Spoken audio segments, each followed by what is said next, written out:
how would someone special get your attention? I'm old school. You know what I'm saying? I don't know if you like me unless you give me some money. How do I know?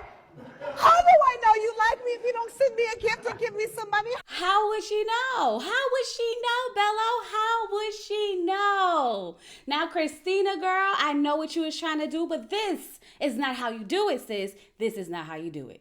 Welcome to my channel. We're here. We break down reality TV shows with laughter and reenactments, all while giving it to you straight with no chaser. Because we don't just watch TV around here. We get into the things of the things. So sit back and relax. I hope you enjoyed the video. Hey y'all, it's Chloe and we're back with another video, Ready to Love Season 11, Episode 4. Now, I ain't saying she a gold digger, okay? But she ain't messing with no broke. She ain't messing with no broke ninja, okay? Anyway, y'all, we got some things to get into, but before we do, if this is your first time here, sit back, relax, watch the video and through. And if you like what you see, you like what you hear, go ahead and hit that subscribe button. If you've been here before, you obviously like it. That's why you back, okay? And because you like it here and I want you here, I'm gonna need you to go ahead and hit that subscribe button because what? You like it here, okay? If you're one of my lovely members or subscribers, hey y'all, how y'all doing? I'm doing well. I'm doing fine. It is Saturday. I'm ready to talk, ready to love. So let's just go ahead and get into it. So the ladies are in Tommy's lounge, and of course we already know that the ladies have the power this week, so one of these men are going home. Tommy tells them, remember what happens in the lounge stays in the lounge. Now, we already know that that's not how this goes, right? We know as soon as they get out that lounge, everybody's going to start having pillow talk, and everything's going to get out. Everything's going to get out. It has not been one successful season where whatever happened in the lounge actually stayed in the lounge. But hey, we'll have to see if that's different this year. So this week's assignment, Tommy's want the ladies to take them into a spot that has meaning. He wants them to take them somewhere personal so that they can see if this is someone that they want to fit in their lives long term. So Dominique invited Devon, Christina, Bello, and Chris to her house, okay? Let me tell you, I need to figure out what Chris smelled like. Every time the women get around Chris, they be like, he smells so good. He smells so good. What do you smell like, Chris? What is the cologne? Please drop it in the chat. Wondering Minds want to know. It's me. I'm the Wondering Minds, okay? Nonetheless, Bello is super excited because he knows that Dominique made some oxtails, and specifically, she made them for him, right? Now, when Bello gets there, Miss, hold on, you gotta take me on a date first, gives Bello a kiss. I guess that date went really, really well. She was so excited to see him, and I was sitting here like, whoo, it's something between these two. The only thing that gives me pause is, they have two different religions, but other than that, I'm here for whatever this is. I really am, okay? Donovan said that his connection with Dominique is like electricity, okay? But he also has a connection with Christina, so this is going to be a little bit awkward. I see what you did here, Dominique. I see what you did. You wanted to bring Christina into the mix so that you could let her know that that man is yours. Because not only did you invite her, you also cooked his favorite meal to let her know that that man is yours, okay?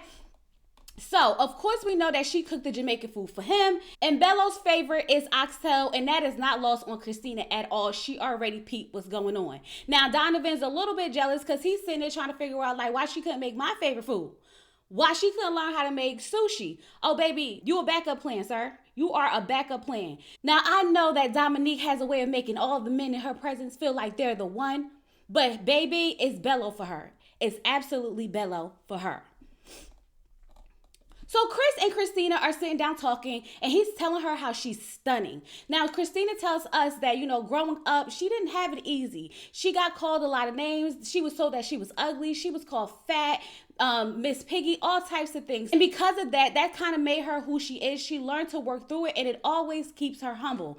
Come to find out that Chris also went through the same thing growing up. He got bullied a lot, and it also made him who he is. They sat there, they had a really good conversation, and they unpacked a lot of things. And I think that it was good for them to have that bonding, healing type moment. You know what I mean? You know what I mean. Now, they're having a great conversation, but meanwhile, Devon is telling Dominique how he wants her. And I'm like, see, Devon, you gotta chill. You're doing a lot, sir. You gotta let her want you a little bit. Now, I understand you want to let her know I want you, but is the energy being reciprocated? Is it being reciprocated? I almost thought it was because he was like, oh, I'm happy you let me meet your mother on FaceTime. So I was like, hold on, are we getting serious? Is that what's happening? No, because Dominique said, if you call me on the FaceTime, you bound to meet somebody in my family because I'm always around my family. That's code for don't take it personal, sir. Anybody can meet my family at any given time. That's what that was given, okay? But nonetheless, her having a relationship like that with her family just really, does something for him. And this is why he wants a family. This is why he wants kids. And so she's like, what if, I can't have kids? What if I can't give you kids? And he said, I already told you that I'm fine with that. But he wants to know, is she open to adoption? Because just because you can physically have your children, there are different avenues to having children. And she said she would love to be able to give that love to children who never had it. I love that. Dominique is starting to grow on me. And I know some of y'all are a little iffy about her, but she really does seem sincere and genuine, like a really, really nice person. And her inviting them into their home and showing them how down to earth she is. See, now Donovan's like, I want some of that treatment. He sees that she's beautiful. He sees that she's nurturing. She can cook. She's catering to Bello. He wants in on that. He wants in on that. Nonetheless, these two do have a, connection, but it's nothing like the one Dominique has with Bello. That's for sure. So Bello and Christina are in the kitchen talking, and apparently they've been having real long phone conversations for like 2 hours. Now she's starting to feel like maybe she should have been having those long conversations with somebody else. And you want to know why? Let me tell you why. So apparently she told him that she texts 3 of the men, hey, my body's sore, I need a massage, okay? One man said, I ain't got it right now, I got you when I get it, right? Another man said, I ain't got all of that, but I can send you 180 with your cash app. And what did Bello say? Bello said nothing. And for her, that shows weakness, okay? Because he didn't respond. He said, hold on, wait a minute, I did respond, but you said you wanted a massage in the morning, and she said, oh, so I can't get a massage in the evening? Now stop right there, pause, wait a minute. This is not what you would consider a man coming to you, approaching you, pursuing you, courting you, where you expect for him to do these type of things. Y'all are in a speed dating situation where you're really just trying to get to know each other and see who you connect with. Why are you out here testing these men, asking 3 men at that to see if they're going to send you money for a massage? Christina, make it make sense. Make it make sense. You don't even know if he really like you for real. And because he wasn't willing to send you $300 for a massage on the spot, you will just assume that he's a weak man and he don't like you and all the things, other things. Because what did you say? Don't play with me. What exactly is he playing with? You sound crazy. You sound absolutely crazy. And here's my thing, Christina. That's not how the game works. You don't come out and just straight up ask a man for it. You say, hey, I feel like I need a massage. I need a massage. And if he offers, he offers. If he doesn't, you move accordingly. But to go out of your way to ask these men for $300 for a massage is crazy. You were trying to make a come up. That's what it sounds like to me. Now, I'm not opposed, a man giving you what he needs to give you. Let me tell you something. When I first met my husband, I was 21 or something like that. And he was like, come see me. And I was like, I can't. He ain't had no car. I was like, I can't. My car insurance is, suspended and I can't drive. And he was like, you know what? I'll pay it. Period. There is a way that someone who wants you and wants to pursue you will do things, right? Absolutely. You don't even know him for real, though. Y'all literally just met, maybe 2 weeks ago. And you got your hand out and expected him to just give you something. For what? For what, girl? Anyway, Bello just feels like she wants him for the money. And for that, she has went down on the list. Now, let me tell you something. I bet you if Dominique would have said that her body was sore, he would have sent the money. You want to know why? Because they actually have spent time together. They had a one-on-one date. They talked on the phone. And at this point, they have shared a kiss. You see how that works? It works a certain way. A man's not just going to walk up to you and give you money just because you're a girl. Now, I know we're literally just girls, but come on, be for real. Be for real. But in Christina's mind, she feels like this isn't a competition. And if you like me, then you're supposed to make me feel special because in her world, she's her. In your world, Christina, you're her. But guess what? The world does not revolve around you. So Nicole invited Devin to the batting club, okay? She said that they've been talking every day, ever since they left the skating ring. And so she wants to see if that chemistry that they have over the phone translate in real life. Now, Devon said that he likes Nicole. He likes Nicole, but Dominique is his boo. She put a spell on the men. I'm convinced she had to put a spell on the men, okay?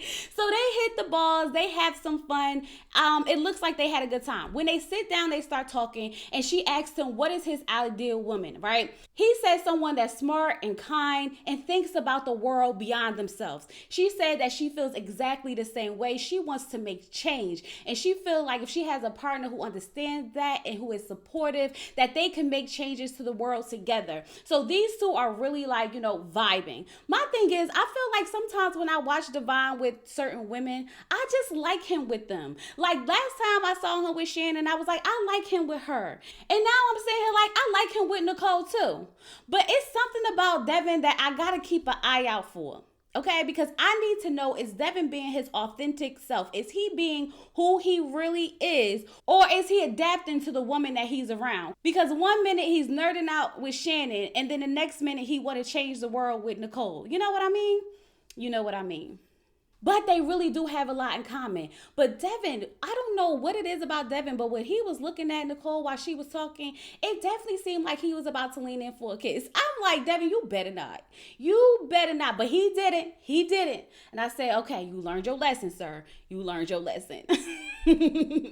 So Shannon invited Ed, Donna, Xavier, and Darius to her home, okay? But she also asked them to bring something meaningful, something that they feel comfortable sharing with the group. I thought this was absolutely beautiful, and it gave us a little bit more insight to who they really are, okay? Darius said that he has a joyful feeling every time he sees Shannon. He's just so excited to spend more time with her. So Shannon brought out a dilation board, right? And on this board, it has like, every centimeter that a woman goes through labor. And that's important to her because it's one of the things that she would teach women on how to perform cervical checks. Now, Xavier brought a rose from his grandmother's homegoing service, which I thought was absolutely beautiful. The way the rose was in the little glass box, and then they had the obituary in it. Very, very, very, very sweet. And he talked about how important she was to him. I love it. I absolutely love it.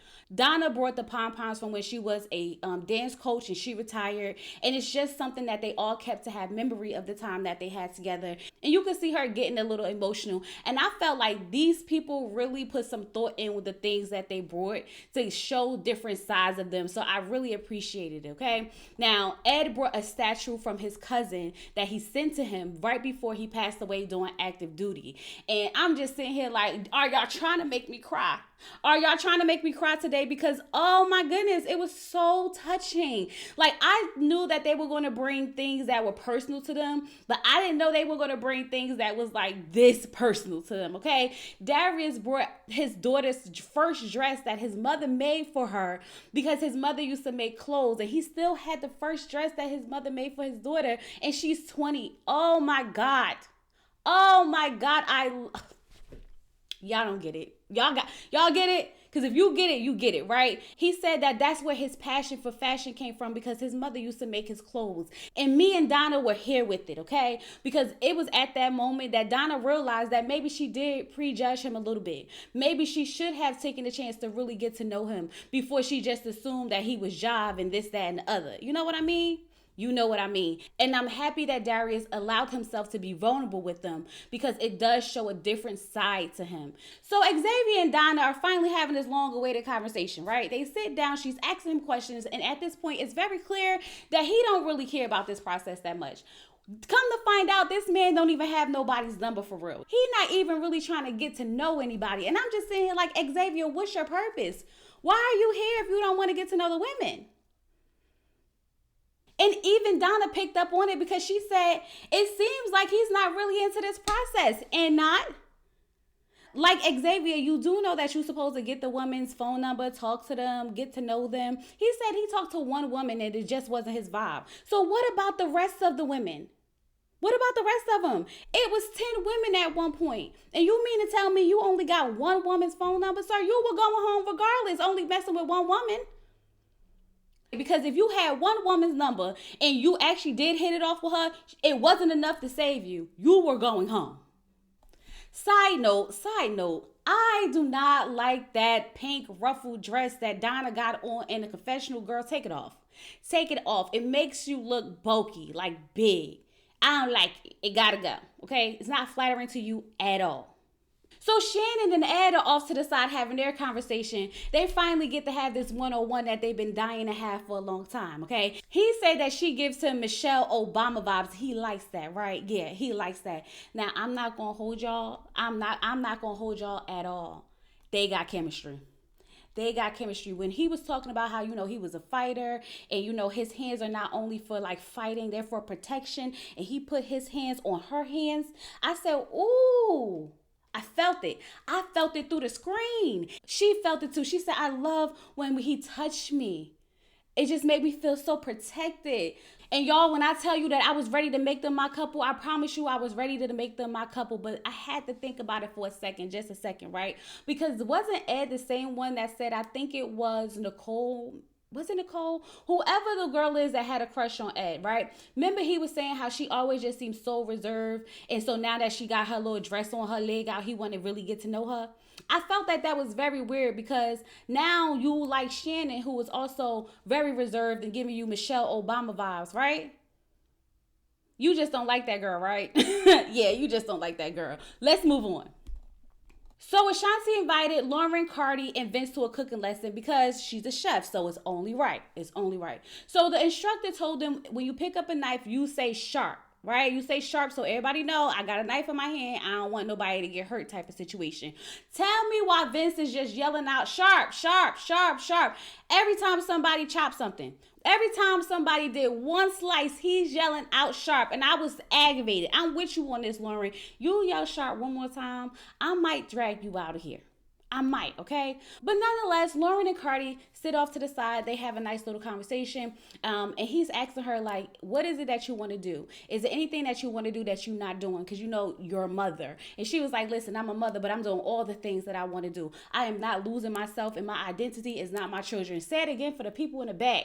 Because people seem to act like once you have kids, you can't have no life. You can't do nothing for yourself. But she had to let him know, like, baby, I'm living my best freaking life. Now, we find out that he's going to pilot school and he just wants to finish. That was Cardi's way of bragging a little bit, okay? That's why he asked her what it was that she wanted to do so that he can bring up the fact that he's going to school to be a pilot, because that means cha-ching, money. Yeah, and if you got money, that means that you can provide, which also adds to you being a good husband. You know what I mean?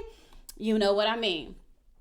And she was very impressed by that, so it worked. So Ashanti and Vince are talking, and he asked her what is it that she thinks he needs to work on. Now, she said that he wants his woman to contribute to the household. And if she's not happy with what he brings in, then she needs to contribute to the household. So then we get the clip. Now, in the clip, they asked him, does he go 50-50? He said it really just depends. If I'm making enough for us to live a comfortable life and she is fine with that, then hey, it's good. But if I'm making 150 and she feels like we need to make 250 in order for her to have the things that she wants, then maybe she needs to contribute to the house, or she needs to go ahead and, help me so that we can find a way to make more money for the house. That's what he said. So then when we get back to them talking, he had to break it down for her again and let her know, like, no, what I said was, I'm fine with taking care of everything.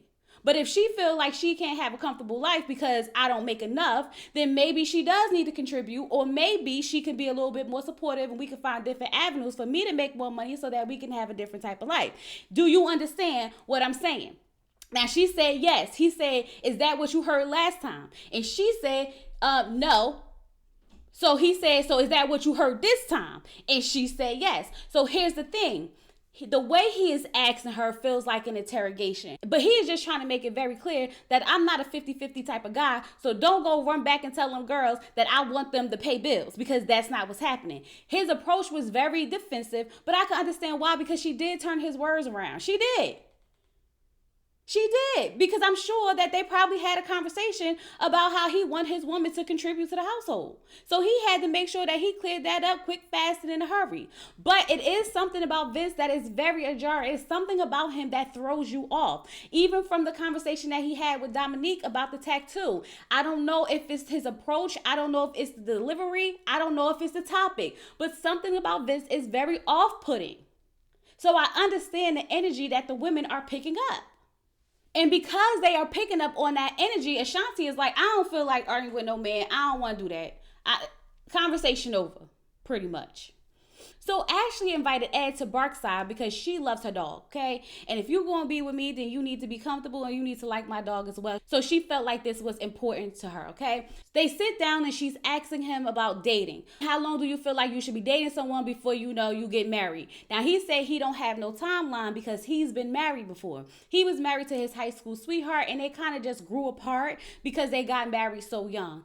But they have been co-parenting very, very well. And although he is telling her about his co-parenting and what he's looking for, you can tell that Ashley is not like feeling the connection.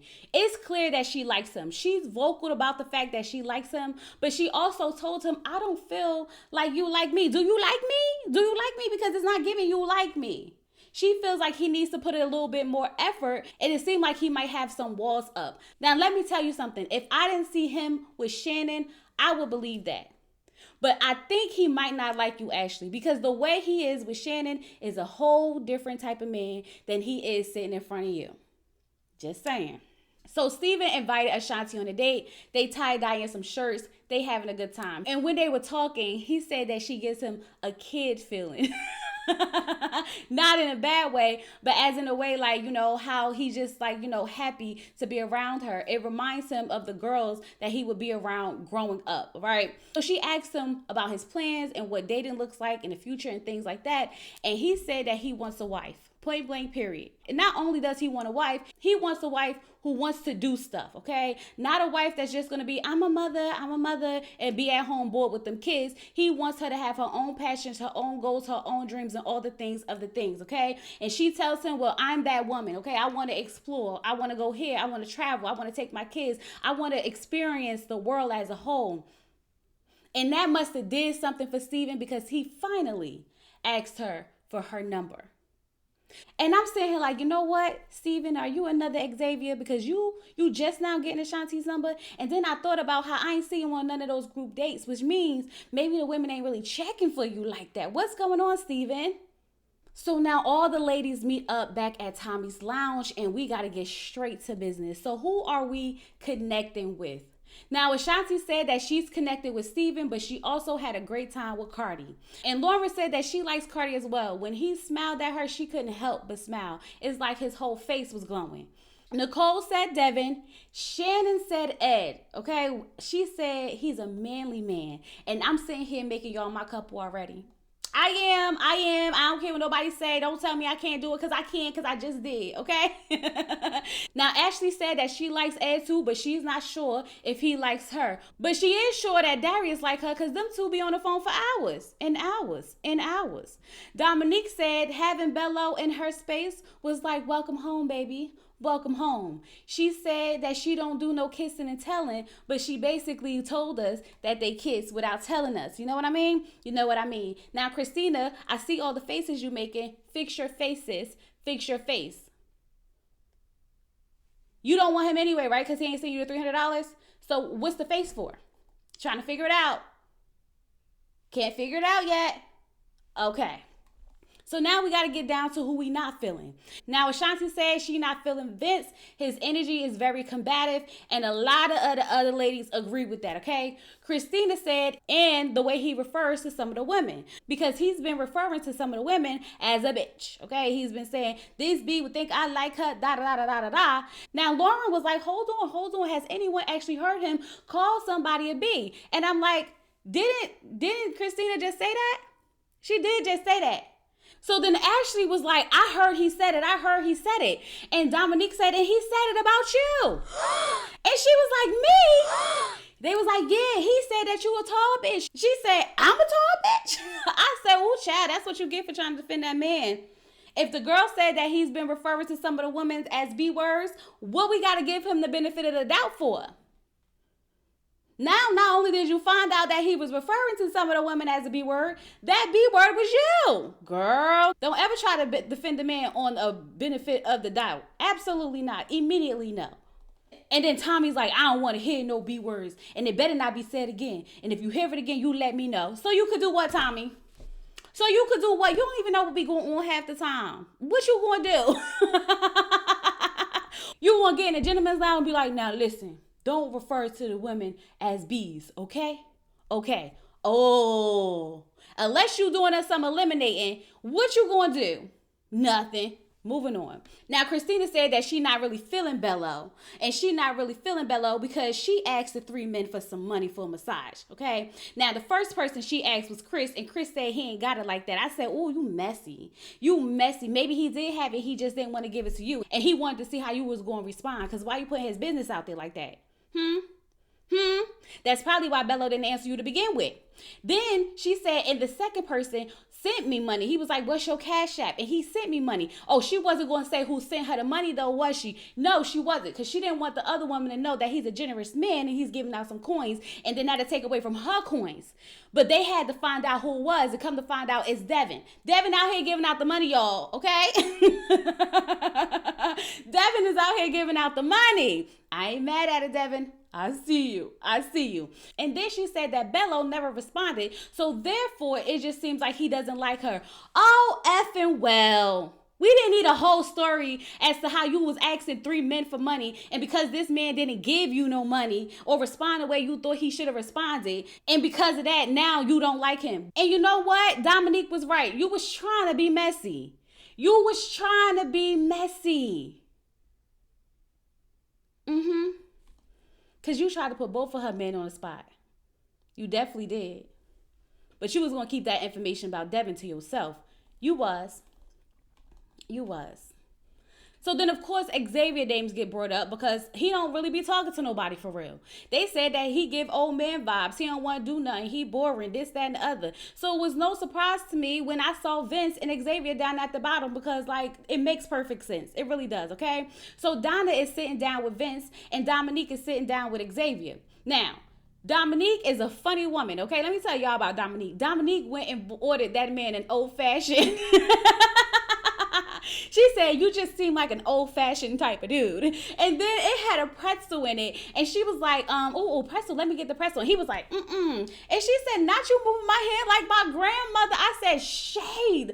The shade is real. My God, the way Dominique was shading her was so funny to me. It really, really was, okay?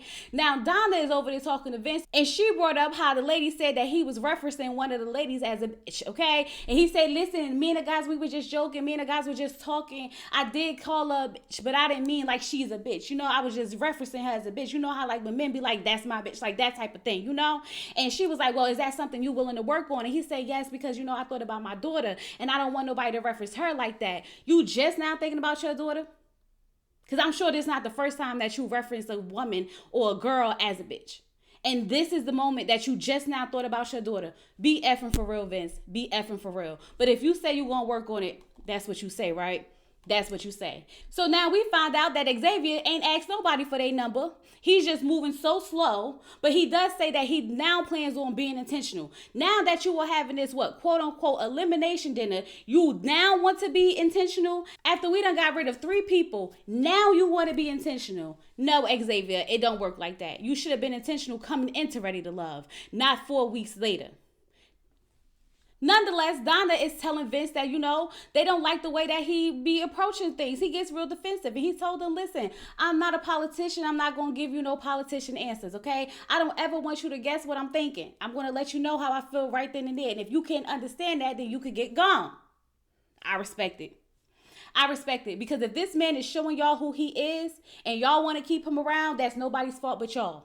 Nobody's fault but y'all, okay? Nonetheless, they decided to keep Vince. I knew they was going to keep Vince because Vince is good for TV. They was not going to send him home just yet. And honestly, Xavier wasn't giving nothing, very much nothing, so he had to go. He had to go. I'm not surprised by this elimination at all. It was pretty much expected, and we just going to have to see who's up next. Anyway, y'all, that was Ready to Love. I really, really hope y'all enjoyed this review. Go ahead, get in the comments. Let me know what y'all think about everything. Do y'all feel like Christina's a gold digger or what? Or what? Don't forget to like the video, hype the video up, share with your friends, and subscribe to the channel. And with all that being said, I'll talk to you guys later. Peace.